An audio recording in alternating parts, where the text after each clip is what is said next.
1871 के वक्त इंडिया में आर्कियोलॉजिकल डिपार्टमेंट का हेड अलेक्जेंडर था। इसने साहिवाल के करीब मौजूद शहर हड़प्पा में खुदाई करवाई तो उसको वहां से एक स्टैम्प मिली। स्टैम्प के मिलने के बाद 1980 तक हड़प्पा में खुदाई की गई तो वहां से 2 और स्टैम्प्स मिल गई। जब इन स्टैम्प्स की कार्बन डेटिंग की गई तो पता चला ये स्टैम्प्स 5500 साल पुरानी हैं। इन पर एनिमल्स की तस्वीरें बनी थी और साथ ही इनके ऊपर कुछ लिखा भी हुआ था। ये क्या लिखा था साइंसदान को पता नहीं चल सका। कई सालों तक इन स्टैम्प्स को समझने की कोशिश की गई लेकिन किसी को भी पता नहीं चल सका कि इन स्टैम्प्स के ऊपर क्या लिखा हुआ है। वक्त गुजरा और फिर 1912 में इंडियन आर्कियोलॉजिकल डिपार्टमेंट का हेड जॉन मार्शल को बना दिया गया। उस वक्त जॉन मार्शल यूके में था। उसी साल 1912 में इन स्टैम्प्स की तस्वीरों को यूके में पब्लिश किया गया, जिनको देखकर जॉन मार्शल फौरन यूके से हड़प्पा आ गया। उसने यहाँ मस्जिद खुदाई करवाई तो उसे 2 और स्टैम्प्स मिल गई। साथ ही उसको कई चीजें मिली जिससे जॉन मार्शल को समझ आ चुकी थी कि इस जगह किसी दौर में कोई एंशिएंट सिविलाइजेशन रहा करती थी। फिर वक्त गुजरा और 10 सालों के बाद 1922 में एक इंडियन आर्कियोलॉजिस्ट को हड़प्पा से 654 किलोमीटर दूर सिंध में दरिया रिवर के पास कुछ स्टैम्प्स मिली। इन स्टैम्प्स को देखकर उसे कुछ भी समझ नहीं आ रही थी कि ये क्या चीज है। उस इंडियन आर्कियोलॉजिस्ट ने इन स्टैम्प्स की तस्वीरों को जॉन मार्शल को भिजवा दिया। इन तस्वीरों को देखते ही जॉन मार्शल ने कहा ये तो बिल्कुल वैसी स्टैम्प्स हैं जैसी हड़प्पा से मिली थी। जिसके बाद जॉन मार्शल ने कहा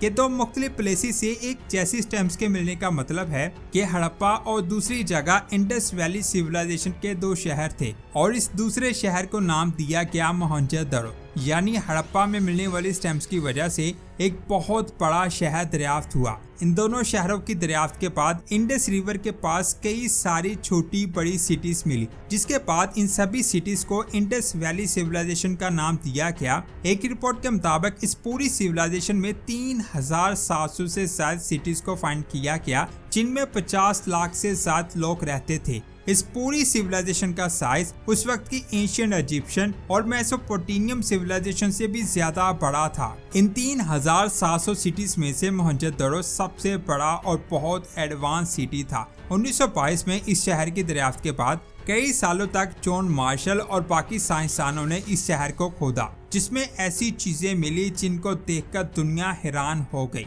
इन चीजों के अलावा इस सिटी के स्ट्रक्चर ने दुनिया को बहुत ज्यादा हैरान किया। यहाँ पर फुली प्लान्ड घर, शॉप्स, वर्कशॉप्स, यूनिवर्सिटीज और बहुत एडवांस सीवरेज सिस्टम मौजूद है। इस सिटी को 2 सेक्शंस में डिवाइड किया गया था, एक सीटाडेल और दूसरा लॉ टाउन। सीटाडेल वाले सेक्शन का साइज छोटा है लेकिन इसे जमीन से काफी हाइट पर बनाया गया था, जबकि लॉ टाउन का साइज बड़ा है लेकिन ये सीटाडेल से नीचे मौजूद है। सबसे पहले बात करते हैं सीटाडेल की। सीटाडेल में ऊंचे ओहदे के लोग रहते थे, इसीलिए इनके सेक्शन को अलग और ऊंचा रखा गया। यहाँ पर 45 स्ट्रक्चर्स मिले हैं, जिनमें कुछ घर, एक कॉलेज, यहाँ पर लोग तालीम हासिल करते थे। सामने दिखाई देने वाला स्ट्रक्चर वो कॉलेज है जिसमें आप मुख्तलिफ कमरों को देख सकते हैं। कॉलेज के अलावा एक गोदाम, यहाँ पर अनाज को स्टोर किया जाता था। इस गोदाम की बेस को ईंटों से बनाया गया और इस गोदाम की जो छत हुआ करती थी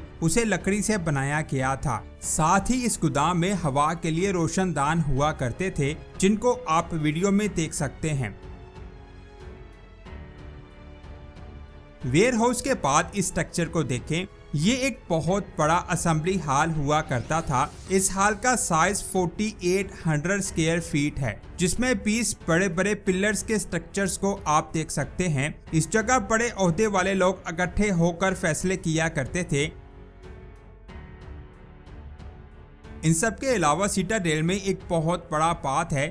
ये 2.5 मीटर गहरा पानी का तालाब है। इसकी दोनों साइड्स पर आप सीढ़ियों को देख सकते हैं। इन स्टेट से तालाब के अंदर जाया जा सकता है। इस पाथ को दुनिया का सबसे पुराना पाथ भी कहा जाता है। इसकी लंबाई 12 मीटर है और चौड़ाई 7 मीटर है। इसमें 2,10,000 लीटर पानी भरा जा सकता है। अब यहाँ सवाल आता है कि इस पाथ की दीवारें, जिनको 5000 साल पहले बनाया गया था, वो इतने ज्यादा पानी के वजन को कैसे बर्दाश्त करती थी। जब इस जगह को खोदा गया था तो साइंसदान को यहाँ से 2 मटेरियल मिले। जिनमें एक का नाम जिप्सम है और दूसरे का नाम बिटुमिन। जिप्सम को इस बात में प्लास्टर के तौर पर इस्तेमाल किया गया, जबकि बिटुमिन को वाटर प्रूफिंग के तौर पर इस्तेमाल किया गया, जिससे पानी दीवारों को कमजोर ना कर पाए। इस बात के चारों तरफ देखें तो आपको कुछ पिलर्स दिखाई देंगे।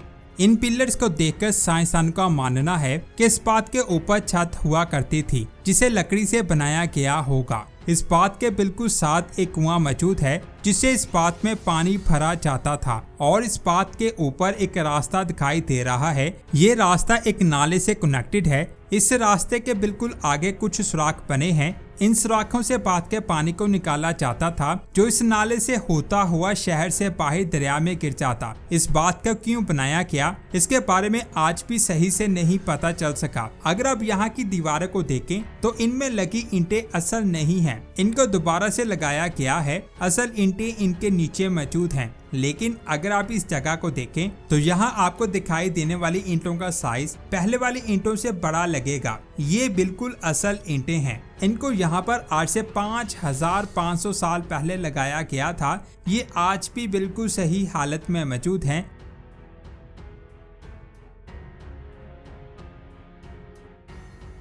ये सारे स्ट्रक्चर सीटाडेल में मौजूद हैं। सीटाडेल के बाद लोअर टाउन आता है, जिसमें घर, शॉप्स और बहुत एडवांस सीवरेज सिस्टम मौजूद है। सबसे पहले लोअर टाउन में मौजूद घरों की बात करते हैं। यहाँ पर ज्यादातर घर टूटकर खत्म हो चुके हैं, लेकिन जो घर आपको सामने दिखाई दे रहा है, इसकी हालत टाउन में मौजूद बाकी घरों से काफी ज्यादा बेहतर है। यहाँ घरों के अंदर दाखिल होने वाले दरवाजे को उस जगह बनाया गया था, यहाँ से घर का अंदरूनी स्ट्रक्चर नजर ना आ सके। इस घर की एंट्रेंस राइट साइड पर है।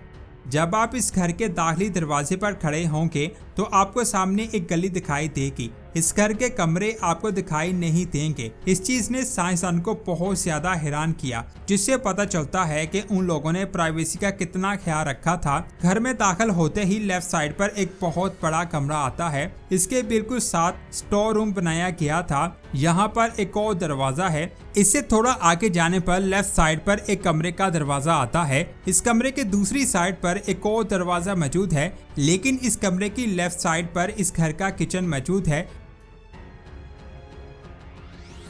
इस किचन में सामने आपको एक सुराख दिखाई दे रहा होगा। इस सुराख को धुआं बाहर निकालने के लिए बनाया गया था। इस सुराख से आगे खाली जगह बनाई गई है। ये असल में किचन का ओपन एरिया है, जिससे धुआं घर से बाहर जा सके। यहाँ से बिल्कुल सामने आपको एक बहुत बड़ा रोशनदान दिखाई दे रहा होगा। ऐसे रोशनदान पूरे घर में मौजूद हैं। इनको आपने याद रखना है। इनको मैं आगे एक्सप्लेन करूंगा। किचन से बाहर निकलकर कमरे के दूसरे दरवाजे पर जब आप जाओगे तो आपको एक बहुत बड़ा कमरा दिखाई देगा। इस कमरे के सामने एक और कमरा है, जिसकी दीवारों का कुछ हिस्सा टूट चुका है।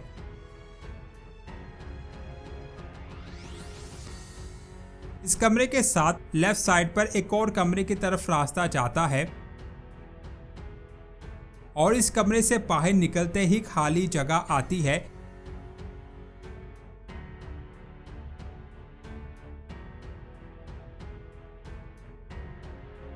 ये मेहमानों के बैठने की जगह थी, और इधर से सीधा आप घर से बाहर निकल जाते हैं। घर के स्ट्रक्चर को देखकर ऐसा लगता है कि ये किसी आलीशान महल का मैप हो। आज के दौर में भी ऐसा मैप बनाना मुश्किल काम है, लेकिन आज से 5500 साल पहले के लोगों ने इतने शानदार घर बनाए। घर के सामने वाली साइड पर आपको बड़े बड़े रोशनदान दिखाई दे रहे होंगे, और इसकी दूसरी साइड पर भी आपको सेम रोशनदान दिखाई दे रहे हैं, और इनकी बिल्कुल ऑपोजिट साइड में भी ऐसे ही रोशनदान बने हैं कि गर्मियों में हवा यहाँ से दाखिल होकर पूरे घर में सर्कुलेट करती है, और सर्दियों में हवा का रुख इस साइड पर नहीं होता, जिससे सर्दियों में कमरे गर्म रहते हैं। ये वाकई में कमाल की इंजीनियरिंग है, और ये सेम स्ट्रक्चर आपको बाकी घरों में भी दिखाई देगा, जो एक हैरानकुन बात है। साइंसदान के मुताबिक ये डबल स्टोरी घर था, और दूसरी स्टोरी इन रोशनदान के ऊपर थी। इसका सबूत दीवार में बने हुए निशान हैं, जिनको आप देख सकते हैं, जिनके अंदर पिलर्स को फिक्स किया जाता था। साथ ही आप इन सीढ़ियों को देख सकते हैं, जो ऊपर की तरफ जाती हैं, जो इस बात का सबूत है कि आज से 5000 साल पहले डबल स्टोरी घर बनाए गए थे। दीवार में आपको खाली जगह दिखाई दे रही होगी। असल में इसे बारिश के पानी को बाहर निकालने के लिए बनाया गया था। यहाँ पर हमें कोई भी वॉशरूम दिखाई नहीं दिया। हो सकता है इस घर की ऊपर वाली मंजिल में वॉशरूम हो जो इस वक्त तबाह हो चुका है। आप इस कुएं को देखें, ये कुआं किसी दूसरे घर में मौजूद है जिससे पानी को निकालकर वॉशरूम के लिए इस्तेमाल किया जाता था। मैं एक और घर का वॉशरूम आपको दिखाता हूँ। ये उस घर की एंट्रेंस है। आप यहाँ से सीधा चढ़कर ऊपर आते हो और फिर सीढ़ियों से नीचे उतरते हो तो यहाँ पानी का कुआं आता है जिसे पानी निकालकर वॉशरूम के लिए इस्तेमाल किया जाता। और ये वॉशरूम था। यहाँ से पानी वॉशरूम से निकलकर बाहर गिरता और यहाँ से सीधा नाले में जाता। यहाँ पर एक पूरा सीवरेज सिस्टम मौजूद था जो हर घर के साथ कनेक्टेड था, जिससे उस घर का पानी नालियों से होता हुआ सीधा दरिया में जाकर गिरता। सिटाडेल और लोअर टाउन में बहुत एडवांस सीवरेज सिस्टम मौजूद था। सीवरेज की एक बहुत बड़ी नाली पूरे शहर में इस तरह बनाई गई थी कि हर छोटे से बड़ा घर, शॉप और फैक्ट्रीज उसके साथ आसानी से कनेक्ट हो जाती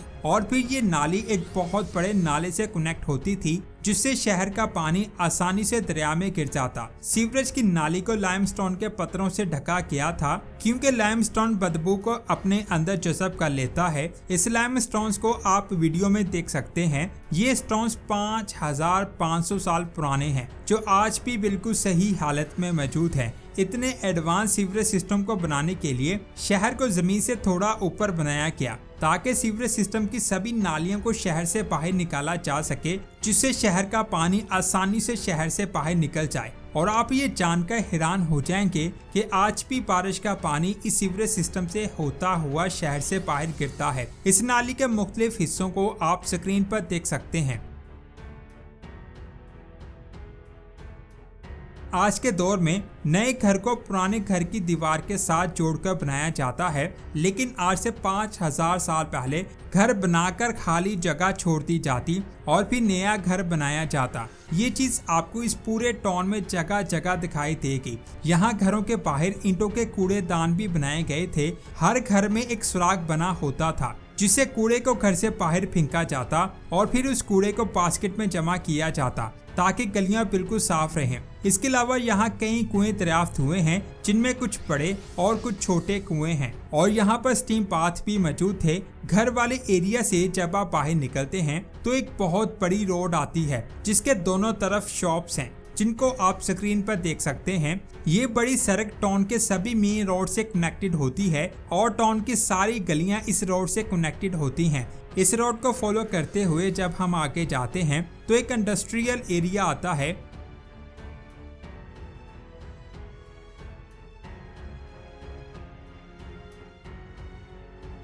इस एरिया में इस जगह को देखें, यहाँ पर कई भट्टियां आपको दिखाई दे रही हैं। कहा जाता है कि ये कपड़े को रंग करने वाली फैक्ट्री थी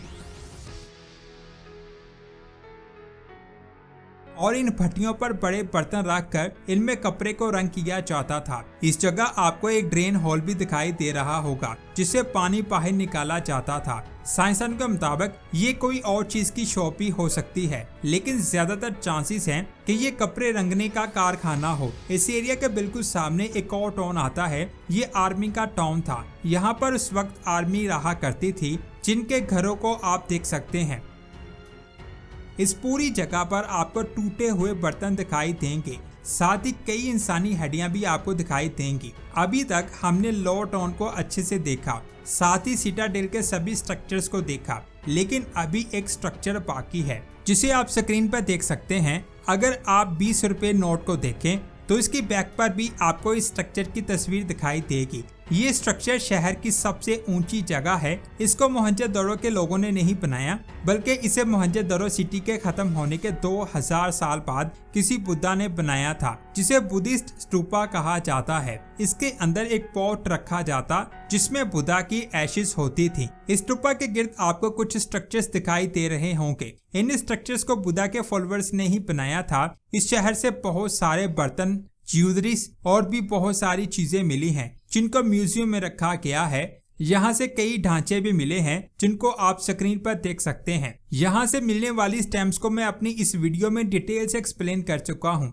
अगर आप इन स्टैम्प्स के बारे में डिटेल से जानना चाहते हैं तो इस वीडियो को जाकर देखें, लिंक आपको नीचे डिस्क्रिप्शन में मिल जाएगा। तो दोस्तों, ये थी आज की शानदार वीडियो। मुझे उम्मीद है आपको ये वीडियो जरूर पसंद आई होगी। ये जगह मेरे घर से 700 किलोमीटर दूर है और हमने वहां जाकर इस वीडियो को आपके लिए रिकॉर्ड किया और एक एक चीज के बारे में इंफॉर्मेशन निकाली। इस वीडियो में बताई गई बहुत सारी इंफॉर्मेशन के बारे में आपने कभी नहीं सुना होगा। ये सारी मेहनत सिर्फ और सिर्फ आप लोगों के लिए की गई है कि आपको हमारा कंटेंट पसंद आ सके। अगर आपको सच में हमारी मेहनत से बनाई गई वीडियो पसंद आई है तो इस वीडियो को लाइक करें। लाइक करने के साथ इसे अपने फ्रेंड्स और फैमिली मेंबर्स को शेयर करें, क्योंकि हम इतनी दूर आपके लिए गए तो आपका इसे शेयर करना भी बनता है। अगर आप चाहते हैं कि हम ऐसी ही एक और वीडियो लेकर आएं तो हमारे चैनल को सब्सक्राइब करके बेल आइकन को प्रेस करें ताकि नई शानदार वीडियो का नोटिफिकेशन आपको मिल सके। मिलते हैं एक और शानदार वीडियो में। अपना बहुत सारा ख्याल रखें।